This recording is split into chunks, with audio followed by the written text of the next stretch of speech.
네, 여러분 안녕하세요. 또 재미난 시간이 돌아왔습니다. 자, 여러분 빅데이터는 여러분이 설 연휴에 무엇을 먹고 무엇을 사고 또 무엇을 느꼈는지 알고 있습니다. 빅데이터를 읽어주는 여자 글로벌 빅데이터 연구소 소장 김다솜이고요. 예, 장자방입니다. 네. 안녕하세요. 다다미디어 메시지 크리에이터 공희준입니다.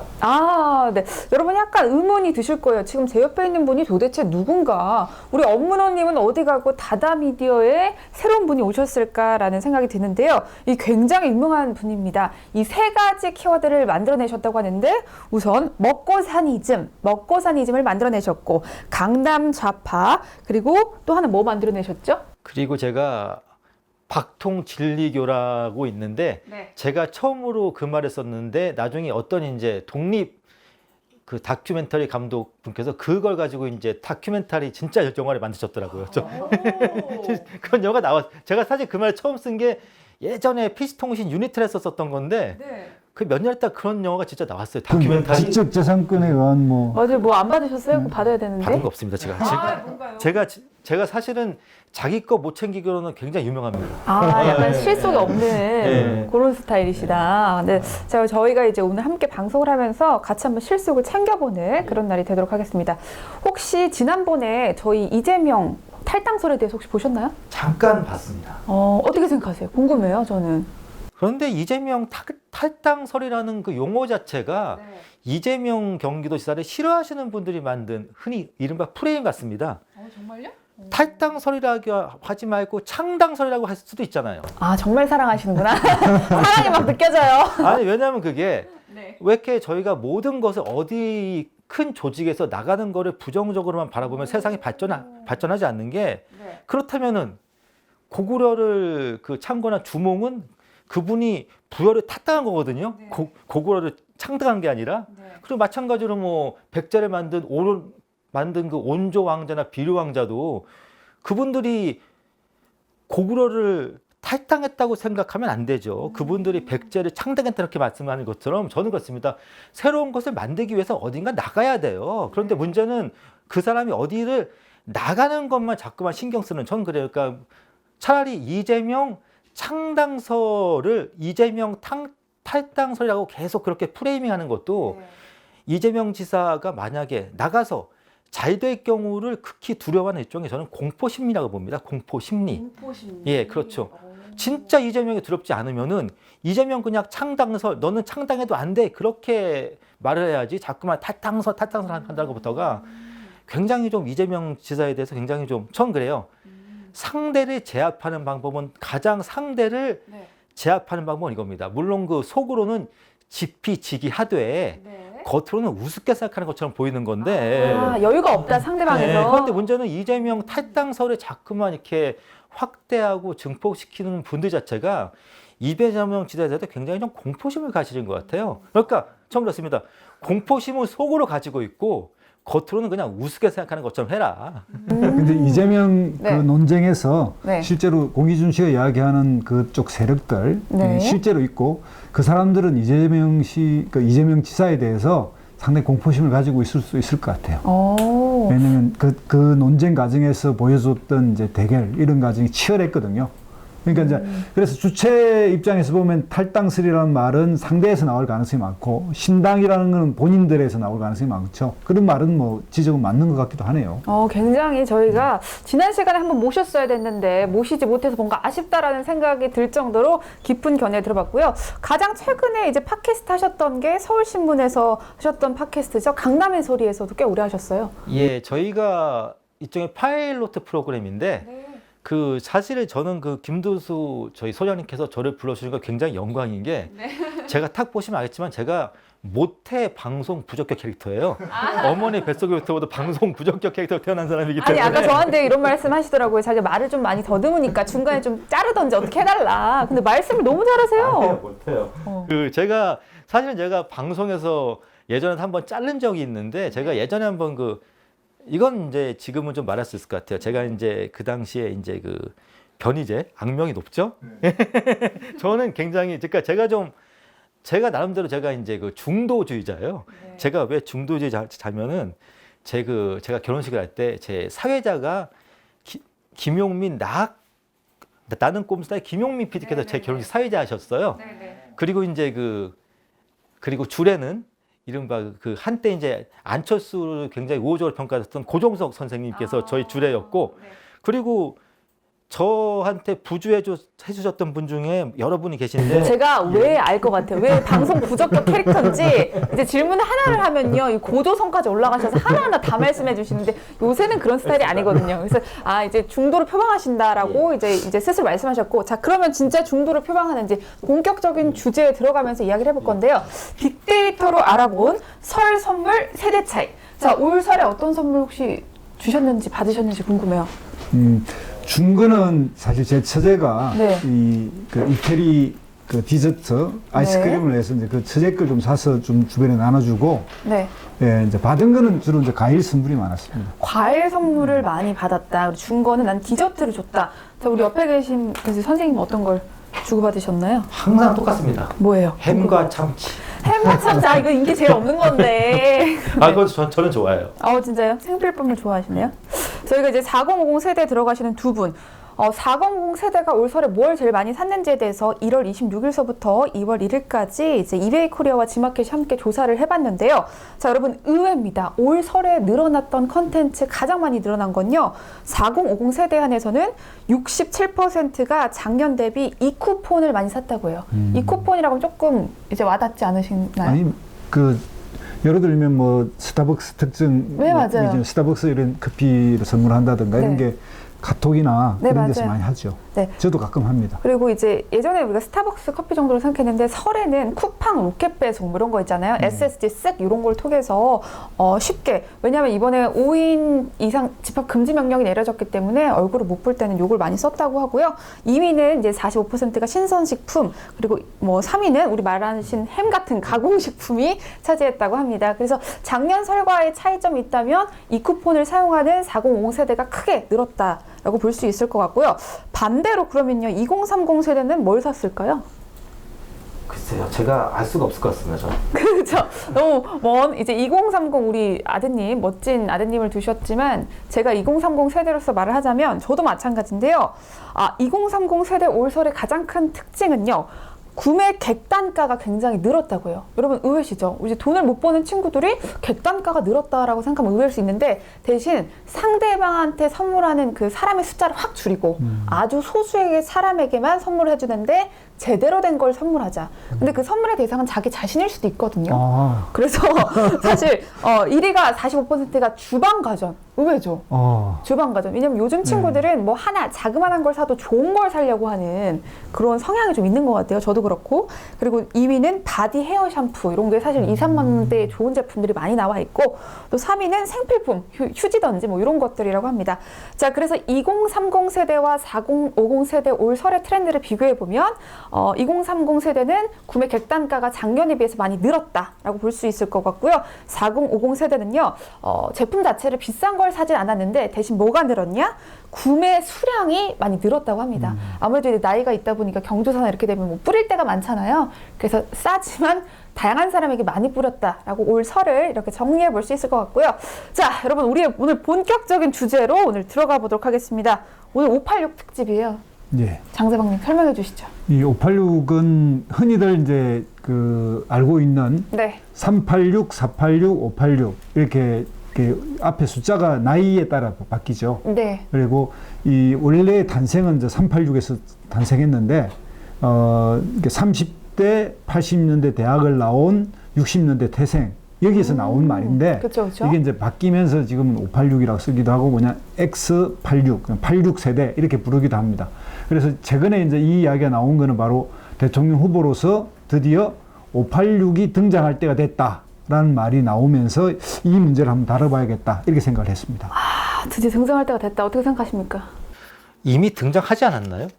이제 달라요, 의견이? 네. 왜냐하면 저는 사실 흔히 말하는 586 세대 중에서 가장 유명하신 분이 임종석 전 통일부 장관이시잖아요. 네. 근데 이제 이분이 이제 대중적으로 유명해지신 시점이 벌써 30년 전입니다. 근데 저희가 임종석 전 실장과 비슷한 시기에 이제 대중적으로 유명하게 되신 분이 계세요. 전 한마디로 이제 임종석의 셀리브러티 데뷔 동기라고 보는데 그분이 누구냐? 누구예요? 김은국 씨예요. 김홍국. 호랑나비 인이요? 그렇죠. 아니 저는 그래요. 아니 벌써 김은국 씨는 이제 거의 원로 가수 축에 드는 분인데 저는 그래요. 아니 가수 김은국 씨와 비슷한 시기에 대중적으로 유명하신 분이 어떻게 뭐 젊다, 신선하다 이런 거 하기는 주장하기는 좀 무리죠. 왜냐하면 더구나 특히 저는 586 세대가 참 특이한 멘탈리티를 가지신 분인데 특이한 멘탈리티, 쉬운 말로 독특한 정신세계. 이분들이 어떤 분이냐면은 4차원이다. 나이 30이 안 돼서도 나이 30 무렵에 회고담을 쓰신 분들이에요. 지금 보면 지금의 나이 30이면은 어디 누가 해고를 썼어요? 뭐 최영미 시인 내지 뭐 철의 잔치가 끝났다. 보니까 어떻게 보면 이분들은 벌써 30년 때부터 이제 회고적 정서를 가지고 계신 분들인데 약간 우리 선생님의 특징 중에 하나가 굉장히 많이 다양한 주제를 한꺼번에 다루시네요. 우리 정치 얘기하다가 김웅 씨 얘기 나왔다가 김웅 씨는 58년 왕신이처럼 58년생이거든요. 네. 58년생이고 여기 뭐냐면 이제 그 아까 뭐 말한 임종석 그 전 전대부장은 네네. 그 비서실장을 했고 이제 지금 현재 통일부 장관하고 있는 이인영 씨죠. 네네. 근데 이제 뭐냐면 이분들이 정치를 해온 거는 한 30년 됐는데 대선 후보로 떠오른 것, 대선 후보로 떠오른 거는 5년 전에 안희정 충남지사가 이제 386 그 네. 세대로 보고 이제 첫 뭐 후보로 등장을 도전했다고 보고요. 그다음에 이제 이번에 이제 이 나이대가 보면 이제 60을 가까이 돼 가니까 이제 네. 대선 후보로 떠오르기 때문에 대선 후보 관점에서 보면 지금 첫 도전들 아닌가요? 근데 저는 앞으로도 계속 도전하실 것 같아요. 예, 그러니까 저는 요번에 이제 그 586 세대들이 속으로 저는 미국의 그 조 바이든 대통령의 당선에 굉장히 좋았을 것 같습니다. 왜냐? 우리도 80까지 해먹을 수 있다. 앞으로 우리는 생명정장포.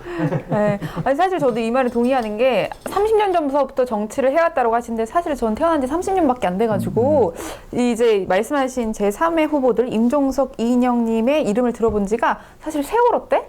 그때 처음 들어보고 사실 그 전까지는 죄송한데 성함도 잘 몰랐어요. 저는 세월호 때 처음 이제 그때 정치에 대해 조금 관심을 갖게 돼서. 근데 좀 이 386들이 이제 억울한 게 나이 50이 돼야 그 나라를 이끌어가는 중추 세대가 되거든요. 네네. 근데 등장을 좀 빨리 한 건 사실이에요. 그 일부의 사람은 이제 30대 그때 그 96년 선거에 등장하기 시작하거든요. 네. 96년에 97년 정도 그 김대중 대통령이 당선되기 직전 1년 전 선거였는데 그때 이제 처음 등장하는데 그때 이제 아주 소수고 본격적으로 등장한 거는 2000년입니다. 2000년에 김대중 대통령이 최초로 수평적 정권 교체를 하면서 네. 젊은 피 수혈을 하겠다고 해서 그 대건 이제 386을 이제 그 등장시키게 되는데 저도 그때 2000년 유명한 진보 잡지 중에서 말지라는 게 있었어요. 네네 들어봤어요. 그 말지에 표지 모델을 했거든요. 진짜요? 셀럽이시네. 예, 젊은 피로.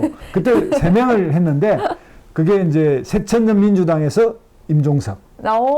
그때 당시 한나라당의 원희룡 지금 제주지사. 네. 민주노동당 김두수. 이렇게 해서 3명이 했고 그때 특집이 바로 386 젊은 피였고 그 우리 세대를 이끌어가고 있는 사람들이라고 해서 별책 부록까지 나왔어요.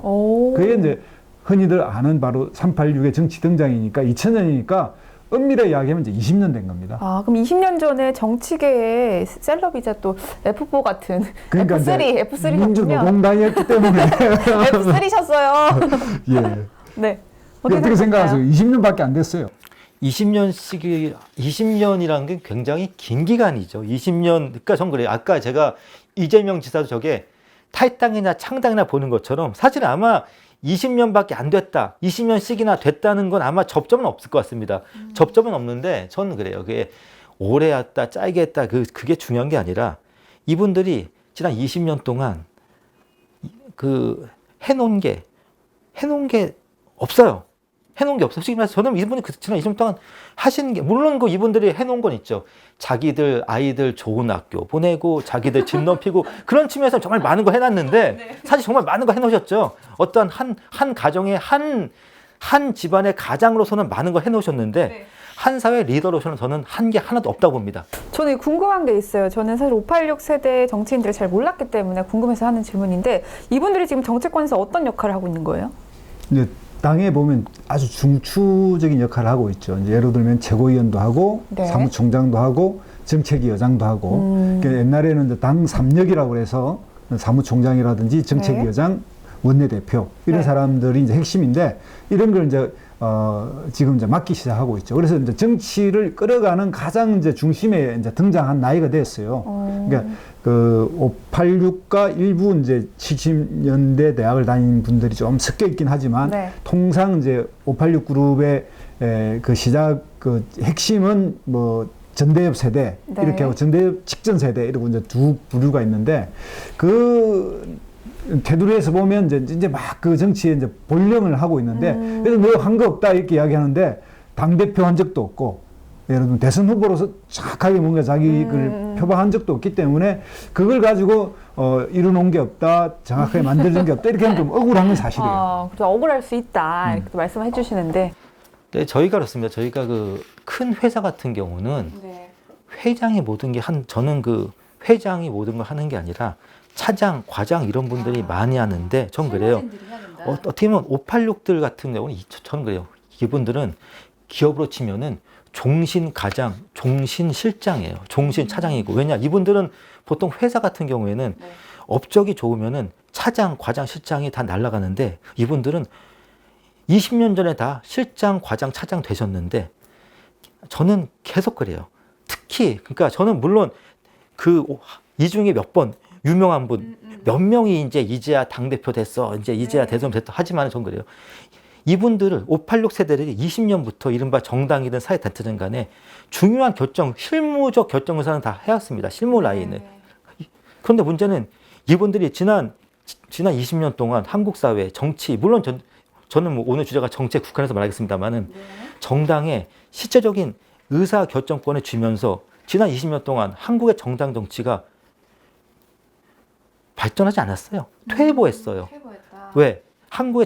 지난 20년간의 한국의 정당 정치, 물론 뭐 DJYS 같은 분들이 굉장히 뭐 욕은 많이 먹었습니다만 오히려 제왕적 총재로 군림했던 DJ나 YS가 했던 그 정당들이 훨씬 더 당내 민주화도 활성화됐었고 이른바 극성 팬덤 정치에 휘둘리지 않았고 그리고 결단이 할 때는 결단을 하고 책임을 질 때는 책임을 졌는데 반면에 이제 그 586들이 한국의 정당의 의사결정 구조를 장악한 다음부터는 한국 정당이 되는 일도 없고 안 되는 일도 없는 거예요. 자, 제가 여기서 잠깐 커트하도록 하겠습니다. 우리 선생님의 특징은요, 하나 질문을 던지면 고조선까지 가요. 고조선까지. 그래서 중간중간 커트해줘야 될 것 같고. 자, 그러면 제가 이제 여러분 두 분께 질문을 하도록 할게요. 한 분은 이제 지금까지 앞으로가 기대되는 586 세대다라고 하셨고, 한 분은 이제 우리나라 정치를 퇴보시켰다라고 이제 극단적으로 말씀하셨는데, 우리 잡설파에서도 다뤘잖아요. 요 이제 제3 후보들의 대권 주자설에 대해서 다뤘는데, 어느 정도 좀 현실성이 있다고 생각하십니까? 지금 이제 언론을 통해 등장하는 사람은 이제 임종석, 이인영 이 두 사람이고 이제 상대편 쪽에 있는 야당에서는 이제 원희룡 제주지사 이렇게 세 사람 정도 눈에 띄고 지금 이제 서울시장 선거에 뛰어들은 이제 오세훈, 나경원 이런 사람들이 흔히 말하는 586 세대죠. 그래서 일부가 이제 대선 후보 그룹에서는 그 여당을 빼고는 덜 보이긴 하나 지금 이제 현재 서울시장 선거에는 이런 데는 이제 중심이 된 건 틀림없어요. 네, 맞아요. 그리고 실제 2000년 그 총선에 그때 원희룡 그 오세훈 지금 후보는 한나라당으로 가고 나머지 사람의 대부분은 이제 당시 새천년민주당으로 갔거든요. 이제 그렇게 해서 분화가 됐고 그 사람들 나름의 이제 정치를 해왔는데 아까 이제 공희준 씨가 이야기한 것처럼 하나의 회사를 설립해서 그 회사 쭉 성장해 나가는 과정에서는 거기 실장이 계속 올라가는 거지 뭐 성장해가는 과정에서 그 사람 다 나가고 밑에가 올라올 수는 없는 건데 지금이 이제 순환 시기에 이제 예를 들면 어느 정도 성장하고 난 뒤에 이제 물이 칸막이를 열면 그다음부터 이제 넘어가는 건데 그 넘어가기 전까지 물이 계속 차오른 거 가지고 너는 왜 물에 계속 위에만 있어서 이야기하는 거는 좀 억울하다고 생각해요. 아, 억울하다. 어떻게 이제 대권 주자로서 보십니까? 대선 주자 전 그래요. 이제 이분들이 그동안에 이제 물 밑에서 오랫동안 활동하셨잖아요. 그러니까 전 그래요. 이분들이 저는 그래요. 강제로 이제 부상을 당한 거죠. 왜냐하면 이분들 속으로는 계속 물밑에서 오래오래 하시고 싶은데 강제로 이제 일종의 어쩔 수 없이 표면에 이제 떠오르신 건데 그런데 그렇습니다. 그 한국 사회가 이제 정치가 그런 말 하잖아요. 저희가 뭐 세대 교체 흔히 쓰는 말이 장강의 뭐 뒷물이 앞물결을 물러난다는 말을 하는데 네. 저는 그래요. 일단은 우리나라의 정치권에 뒷물결은 없습니다. 저는 그래요. 제가 물론 저도 이렇게 586도 제가 막 비판을 합니다만은 네. 저도 솔직히 말씀드리면 저도 586의 하나의 저도 수혜자예요. 왜 수혜자면은 그나마 저한테 무슨 일 생기면 야 뭐 같이 일해보자는 사람들이 거의 다 한번 586들이에요. 그리고 또 문제가 뭐냐면은 저희 동네 이른바 뭐 정말 아무것도 아닌 동네입니다. 아무것도 아닌 동네인데 네. 인터넷 농객이라는 동네에서 제가 거의 막내더라고요. 저도 이 동네도 저도 거의 뭐 20년째 막내예요. 그러니까 그 중간이 없는 그 40대가 없는 세상에 대해서 어떻게 생각해요? 586이 다 헤쳐먹어서 그런 거예요? 저는 그렇습니다. 일단 586을 잘한 건 없는데, 저는 그래요. 이 세상에서 자발적으로 물러난 사람은 한 명도 없습니다. 저는 그래요. 왜냐하면 저는 그래서 저는 586들이 저는 이 자리에 계속 버티려고 하는 게 저는 자연스러운 하나의 생존 본능을 봐요. 저희가 본능을 욕할 수는 없잖아요. 이를테면 뭐 독사가 뭐 사냥감을 무는 게 일종의 본능이거든요. 뭐 독사가 물론 게 나쁜 짓 합니다만은 독사 입장에서 먹고 살아야 되는 것처럼 586들 처음 그래요. 제가 예전에 이제 어느 586 선배를 만났는데 제가 그랬어요. 형 이제 좀 그만하시죠 하니까 그분 하시는 말씀이 기대된다. 우리의 아직 고등학생이다. 그러니까 제가 속으로 형 오래 하세요. 그건 그냥 현실이라니까. 그러니까 지금 586을 막 이야기하는데 네. 586의 자식들이 이제 결혼을 하는 사람 별로 없어요. 이제 막 하려고 하는 일부 이제 있는데. 그러니까 아드님도 아직 대학생이시죠? 네, 현재 조금 이제 군대 갔다 와서 네. 해서 이제 대학생이고. 아직 젊어요. 그런데 이제 그런 그러니까 한국의 50대의 일반에서 보면 586이 뭘 다 헤쳐먹어서 안 내놓으려고 한다라고 하는데 이게 좀 억울해요. 네. 나이 60이 넘어야 이제 뭐 회사도 은퇴하고 그러는데 정치권에서 이제 뭐 너 당신들 은퇴하라 그렇게 이야기를 하는 것은 이제 이 586이 2000년부터 등장해서 20년 동안 한국 정치를 끌어가면서 너희들이 정말 정치를 발전시켰느냐라고 하는 비판이 있긴 합니다. 그러나 이것도 이제 다르게 해석해 볼 수가 있는 건데 지금 현재 정치에서는 보스가 없어요. 그러니까 인물의 한 보스에 의해서 이제 김대중 김영삼, 뭐 옛날 김종필 이런 보스가 없는 정치를 하고 있기 때문에 그런 측면에서는 586 기여한 바도 있고요. 네. 그다음에 정당이 대통령 후보를 뽑거나 이럴 때 경선을 합니다. 경선이 어느 정도 제도화됐어요. 다만 선거법이 소선거구 한 명을 뽑기 때문에 대결 정치를 강요하고 있어요. 그러니까 여당, 야당이 강제로 이제 대결 정치를 이루다 보니까 신진이 못 들어와요. 비례대표 선거 이런 게 좀 이주가 되면 대거 들어오는데 또 여성도 많이 들어올 수 있는데 현재와 같은 선거 제도를 유지하고 있는 나라는 다 여성 진출도 적고 젊은 층의 진출도 적습니다. 미국을 보면 그래요. 네네, 맞습니다. 예, 그래서 이제 그런 점에 공이 있다. 저는 그렇게 생각합니다. 네. 자, 오늘 저희가요, 586 세대가 정치권에서 어떠한 지금 상황인지 규정을 한번 해보았고요. 이제 요거에 대해서 여러분들, 아마 요 TV를 보고 계신 분들도 586 세대가 굉장히 많으실 거라는 생각이 듭니다. 여러분들의 다양한 의견 받아보도록 하겠고요. 오늘 너무나 재밌는 분이 와주셔서 말씀 너무 잘하죠. 이제 고도선까지 가는 게 문제긴 한데, 말씀 자체는 너무 재밌게 잘하시는 분과 함께 하셨고요. 다음 주에도 또 나오시면 좋을 것 같아요. 제가 워낙 방송 부족한 캐릭터라. 네. 너무 재밌으세요. 웃겨요. 네. 그 586 대선 후보 중에서 누가 제일 그래도 가능성이 있다고 생각해요? 저는 그렇습니다. 자기가 왕년에 내가 이런 거, 전 처음 답변할게요. 제가 이제 자기 머릿속에서 내가 누군데 하는 걸 제일 먼저 잊는 사람이 저는 대선 후보가 될 것 같습니다. 내가 누구였는데, 한마디로 내가 라떼에서 내가 옛날에 누구였는데. 그렇잖아요. 왜냐하면 저희가 이인영, 임종석 이런 분들이 과거에 뭘 한 줄 보니까 어떻게 보면 이분들이 항상 얘기하는 거 이거예요. 내가 과거에 어떻게 싸웠는데, 내가 과거에 누구랑 친했는데 이런 건 항상 이런 얘기는 해도 내가 앞으로 뭘 할 건데에 대한 얘기는 한 적이 없어요. 솔직히 말해서 저는 이를테면 저는 그래요. 저는 우상호 의원이 서울시장이 돼가지고 저는 한 가지를 확실히 할 거는 제가 예상을 하고 있습니다. 어떤 일을 하냐. 전대협 기념 사업을 아주 대대적으로 할 것 같다. 저는 이것밖에 예상을 못 하겠어요. 자신의 아이덴티티를 확실하게 보여주는 사람이 대권 후보로 급부상할 것이다 라는 이야기를 들어봤고요. 자, 오늘 저희는 여기서 마무리하도록 하겠습니다. 저는 사실 586 정치인에 대해서 잘 몰랐는데 그들에게 한번 청사진을 기대해보고 싶다라는 생각이 들었던 하루였고요. 자, 여러분과 다음 주에도 또 재미난 주제로 소통하도록 하겠습니다. 감사합니다. 안녕.